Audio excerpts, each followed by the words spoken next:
This movie starts with the protagonist wakes up on the ground after a chaotic raid, suit torn and ears ringing. And that's where we meet him cool, professional, and instantly mysterious.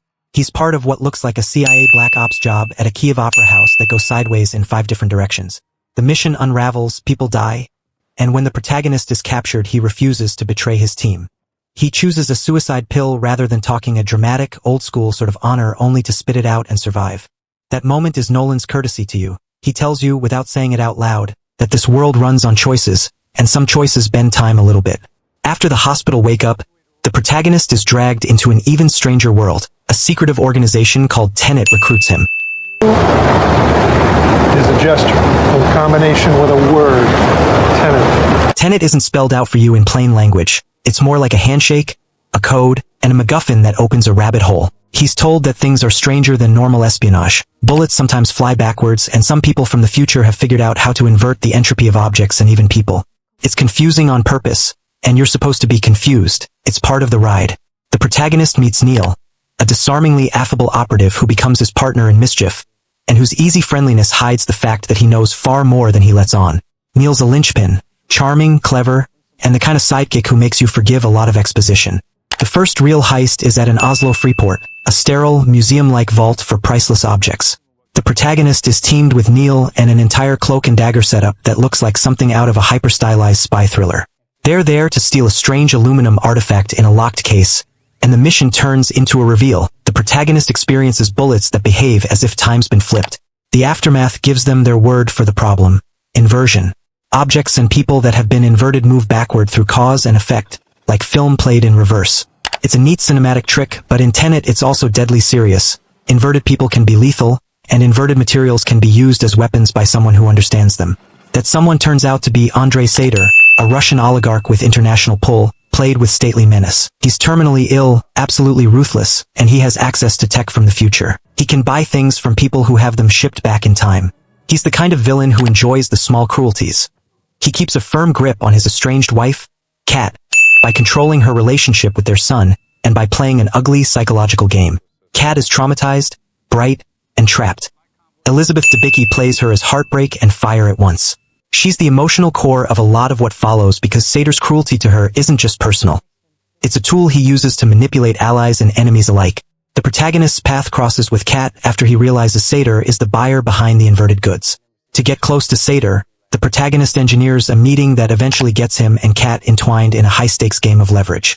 Kat, desperate to protect her son and get free, tiptoes the line between compliance and rebellion. Her relationship with Sator is one of the movie's darker threads. He uses her love and fear like currency, and it's ugly to watch how much control he has even while he crumbles from the inside because of cancer. Meanwhile, the protagonist learns more about how the inversion tech works. There are literal machines, turnstiles, that can invert someone so that they experience time running backwards relative to the rest of us. People can go through a turnstile, live backwards for a while, and step back out the other side with memories and scars that don't match forward reality. The technology can be weaponized. Bullets arrive before they're fired, people can unkill themselves, and events can be orchestrated by teams moving forwards and backwards in time simultaneously. The future, or at least a future faction, is sending inverted materials and knowledge back to the present to hide something that would otherwise doom them. That something is an algorithm, a device made of multiple components which, if assembled and activated, would reverse the entropy of the entire planet, in effect, destroying the world as we know it to save it from whatever comes next. It's a nihilistic apocalypse wrapped in the language of physics. Priya, a Mumbai-based arms dealer who's smarter and more morally ambiguous than most people, explains the stakes. The algorithm is being assembled piece by piece and Sator is either collecting it or serving it. It's not immediately obvious which. Tenet wants to stop it because turning the whole world inside out is a future nobody sane would cheer. The protagonist, Neil, and a small crew realize they can't do this on their own. They need allies, one of whom is an old soldier named Ives, who will later lead the physical assault. But first they have to get proof and access, and that's where Kat is both a vulnerability and an asset. She's Sator's wife, she has legal access to his business dealings, and if you can free her, you can get inside Sator's life. There are a number of set pieces that Nolan stages like complicated clockwork. There's a spectacular sequence on a highway where a convoy is attacked and parts of that sequence fold back on themselves as inverted and non-inverted versions of the same events collide. The choreography is insane. Cars slam, reverse, explode and then unexplode in a kind of violent ballet where cause and effect become negotiable. The cinematography loves to linger on tiny details, bullet impact, a cracked mirror, a man's watch, so you can follow the logical loop even when the temporal logic is doing back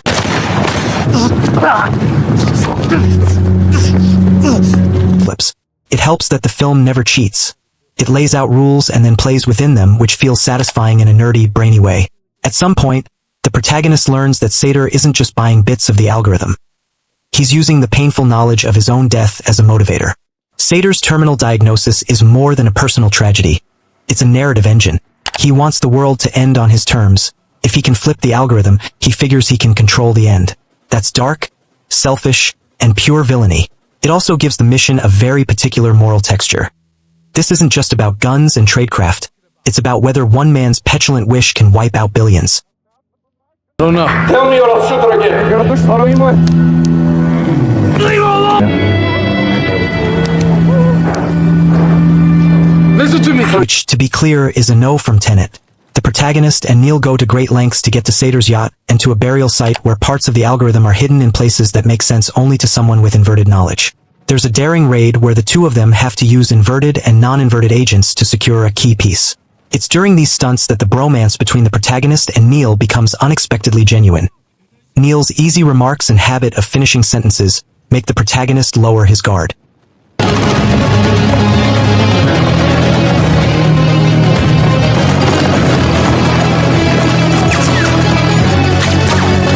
Neil is half mysterious, half old soul comic relief, and the implied future relationship thread, that Neil knows more about their friendship than the protagonist does, starts to appear as a slow burn.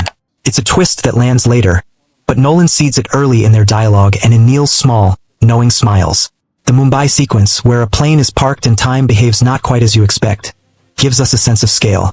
Nolan makes inversion feel tactical. Inverted operatives are used in close quarters where ordinary weapons lose meaning, and the production design sells it so well that you accept the rules without wishing for simpler exposition. The guards' masks, the squeal of tires, and the satisfying clang of set pieces are sensory signposts in a dense conceptual landscape. By now, it's clearer that Sator is assembling 9 parts of the algorithm, and he intends to bury them, detonate them, invert everything, and die at just the right time to trigger the effect. And there. How'd you get that locker? The Tenet team decides to mount a temporal pincer movement, a counter-assault where one team moves forward through time and another moves backward through the same battlefield. Nolan stages this as a military operation, complete with radio chatter and logistics, but with a sci-fi twist. One side is inverted so they can undo things or prepare the battlefield in the past. It's tactical theater with theoretical physics as the stage directions. Ives is the field commander, Kat is pushed toward a final act of agency, and the protagonist takes a central role he doesn't fully understand yet. The climax is a beautifully chaotic assault at a storage facility. Think of it as Stalsk 12, a place where Sator's final piece, hidden within a buried plane and guarded by time's contortions, will be activated. The Tenet team splits. One van rolls in forward, another team is inverted. Bullets come from both directions, people who have already died reappear, and the rules of combat are rewritten on the fly.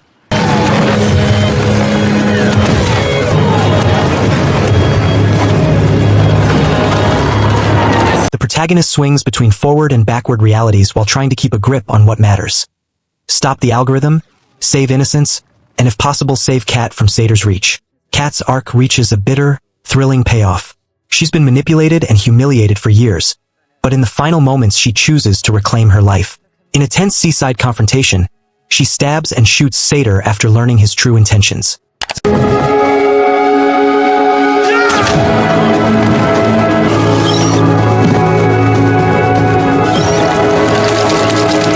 Cathartic and quietly righteous.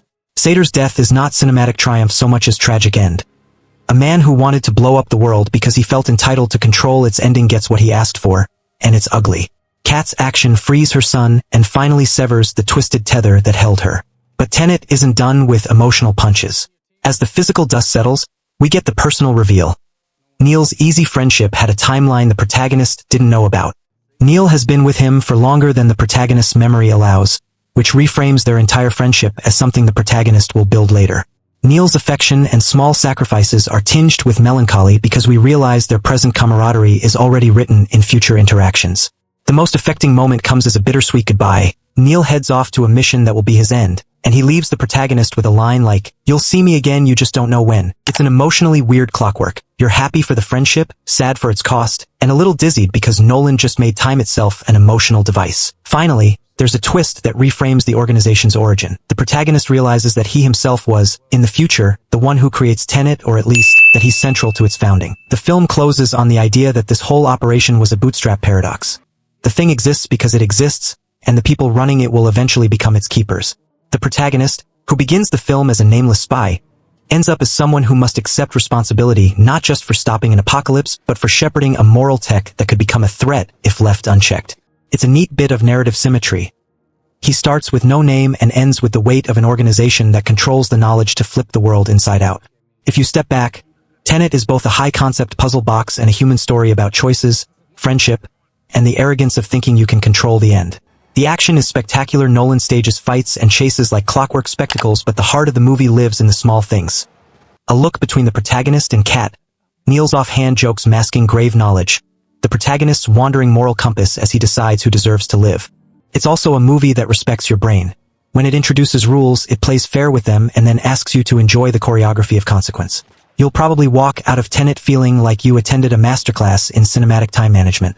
It's dense, sometimes maddening, often thrilling, and occasionally emotionally opaque. But when it lands hard. The ending is equal parts melancholy and strangely hopeful. The world's saved, but nothing about Tenet's existence makes the future simple.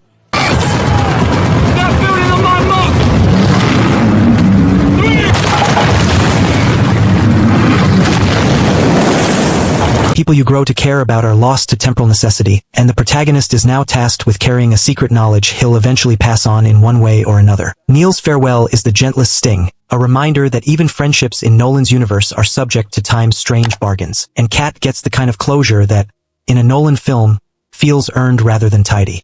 So that's Tenet, a globetrotting, control, and the strange grace of choosing to do the right thing, even when the timeline is against you. Time-bending spy movie that asks you to embrace confusion before rewarding you with emotional and conceptual payoffs. It's loud, it's clever, and yes, it will make you rewatch scenes in your head to make sure you caught the thread. If nothing else, you'll find yourself admiring how Nolan turns a physics thought experiment into a human story about guilt, control, and the strange grace of choosing to do the right thing even when the timeline is against you. So now that you've seen how Tenet bends time, breaks logic, and somehow still tells a human story, I've got to ask you something. Did you actually understand everything on the first watch? Or are you still piecing it together in your head right now? And be honest, if you had access to inversion technology, would you use it to fix your past? Or would you be too afraid of what it might change? Also, let's talk characters. Was Neil just a friend, or the most tragic piece of the entire timeline that you didn't fully notice until the end? And Kat, do you think she truly got freedom, or just a different kind of cage? Drop your thoughts in the comments. I want to see who caught the thread and who's still rewinding scenes in their mind. And if you haven't watched Tenet yet, this is one of those films where no recap, no explanation, no breakdown can replace the experience of actually watching it unfold. So go watch it, preferably without distractions, and see if you can survive the timeline without getting lost in it. Because once you understand it, you don't just watch Tenet, you reconstruct it.